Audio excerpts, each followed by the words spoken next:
Oleh karena itu baginda Rasulullah menyatakan innama bu'istu liutammima makarimal akhlak. Poin pentingnya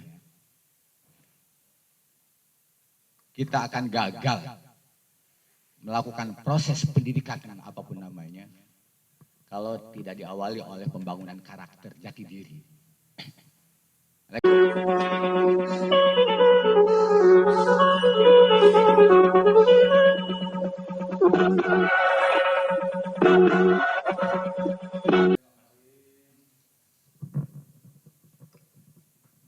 Assalamualaikum warahmatullahi wabarakatuh. Tabipun, sampurasun, kula nuwun, oras, oras, selamat siang dan salam sejahtera untuk kita semuanya. Saya berpantun dulu lah. Kopi Radik, minuman menyegarkan.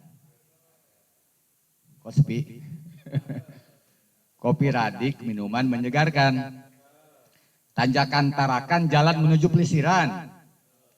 Mendidik adalah jalan kenabian. Tidak ada kemajuan tanpa pendidikan. Satu lagi. Lansia cemas di hari tua. Saya tadi diwawancarai oleh BPS tentang lansia. Jadi bikin pantun tentang lansia. Lansia cemas di hari tua. Lari cepat di pagi hari. Indonesia emas tahun 2045, kita percepat tahun 2035. Jangan lama-lama. Ya, terima kasih tentu pertama kepada seluruh guru saya, Mas Jarwo, kemudian Prof. Bujang, Mas sebagai moderator, Mas Hendy, dan para undangan semuanya narasumber yang akan berbicara tentang pendidikan Lampung menuju Lampung Mas 2045. Bapak dan Ibu, mana ibunya nggak ada ya? Tentu saya berbahagia karena saat sekarang ini saya sedang ditugaskan oleh rakyat di DPD RI sebagai pimpinan dan anggota Komite 3 yang membidangi salah satunya pendidikan. Alhamdulillah, ini adu dunia saya, kembali ke dunianya. 3 tahun lebih saya di Komite 4, bidang APBN dan keuangan. 5 tahun di DPRD bidang pendidikan adalah bidang security.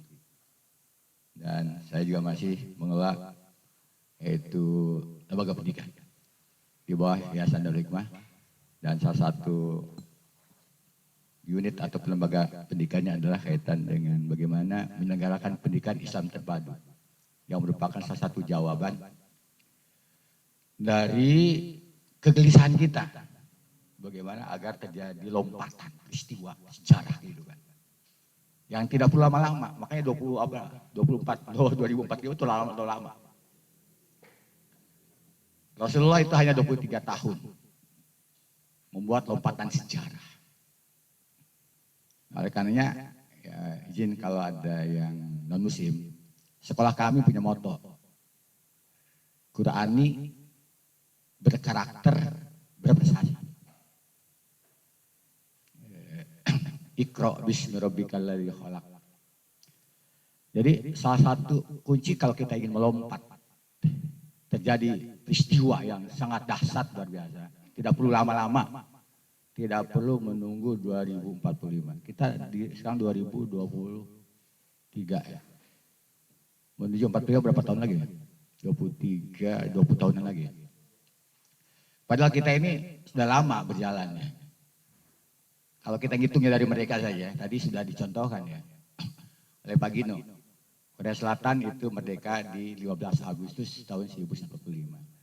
Indonesia 17 Agustus tahun 1945. Terjadi peristiwa lompatan sejarah di Korea Selatan itu, salah satunya adalah terinspirasi hasil kunjungan Pak Chung Hee ke Malaysia. Yaitu beliau berkunjung ke Malaysia, membaca sebuah kaligrafi. Itu merupakan terjemahan dari ayat suci Al-Quran. Al-Quran surah Ar-Rudi ayat Ar-Ra'd ayat 11. Prof. Bujang apa itu isinya? Saya ingin bertanya sama profesor. Surah Ar-Ra'd ayat 11. Innallaha la yughayyiru ma biqaumin hatta yughayyiru ma bi anfusihim. Bahwa perubahan itu harus dari dalam. Ya. Yaitu adalah perubahan mentalitas, revolusi mental. Ala inna fil jasadi mudghah. Idza salahat salahatul jasadi kulluh wa idza fasadatul jasadi kulluh ala wal qalbu. Oleh karena itu baginda Rasulullah menyatakan innama bu'istu liutammima makarimal akhlak. Poin pentingnya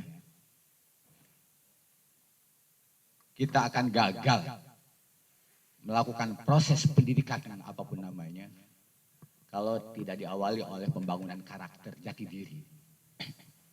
Oleh karena itu baginda Rasul dari sejak awal itu dikenal dengan memiliki gelar sifat mendasar.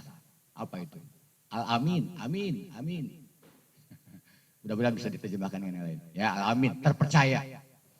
Yang basicnya adalah yaitu 4 karakter dasar kenabian dan kerasulan. Sidik, tablik, amanah, dan fatwana. Sebagai pengantar terakhir, tadi merefer kepada perubahan yang sangat luar biasa di Korea Selatan. Dia belajar hanya 1 ayat. Innallaha la yughayyiru ma biqaumin itu. Akhirnya dia pelajari terkait dengan kemajuan lompatan sejarah yang dibangun oleh baginda Rasul. Dia pelajari sejarah Rasul, pelajari Al-Quran dan peninggalannya. Maka dia membuat rumusan. Ya, itulah gagasan utamanya revolusi mental yang dibawa oleh Pak Jokowi. Hanya tidak diimplementasikan di Indonesia. Dan sekarang pola pembangunan Korea Selatan dengan small undongnya direkomendasikan oleh PBB untuk diacu oleh negara-negara berkembang kalau ingin melakukan lompatan-lompatan peristiwa dan sejarah. Mudah-mudahan saya kira diskusi kita menghasilkan sesuatu rekomendasi, tidak perlu lama-lama. Tadi saya sudah turunkan dari 2045 terlalu lama, 2035 aja. Sekali terima kasih, hormat saya kepada guru-guru saya, Mas Jarwo, Prof. Ujang, ya. Kemudian kepada narasumber tadi yang sudah diperkenalkan, terima kasih tentu atas kehadiran di sini. Saya ingin menyimak, mendengarkan, ya kebetulan ini adalah bidang saya. Sedang reses, sedang menyerap aspirasi. Ya bahagia rasanya nanti jika ada masukan-masukan untuk memperkaya. Sebentar lagi akan dilakukan pembahasan revisi Undang-Undang Sistem Pendidikan Nasional. Ya, segera menjadi penting ini masukan ya. Revisi Undang-Undang Pendidikan Nasional. Ya. Satu lagi tadi pagi kami mengundang OKP. Ya, bahwa indeks pembangunan pemuda di Lampung itu adalah terendah nomor 2 setelah Jawa Barat. Bayangkan saja, padahal ada Pak Bujang di Dr. Profesor Bujang, ada Prof. Jarwo. Saya malu saya bilang gitu. Sebagai putra Lampung, kalau selamanya seperti ini, tertinggal seperti ini, ya IPM Lampung di bawah rata-rata nasional. Indeks pembangunan pemuda di bawah rata-rata nasional. Terus ngapain ini Universitas Lampung? Prof. Bujang. Malu saya sebagai alumni dari Fakultas Pertanian dan Ekonomi Lampung. Walaupun sedang ngambil S3-nya di Anur. Terima kasih, demikian penghormatan saya kepada seluruh para narasumber yang hadir pada kesempatan ini. Wabillahi taufiq wal hidayah, wallahu muwaffiq ila aqwamit thoriq. Assalamualaikum warahmatullahi wabarakatuh.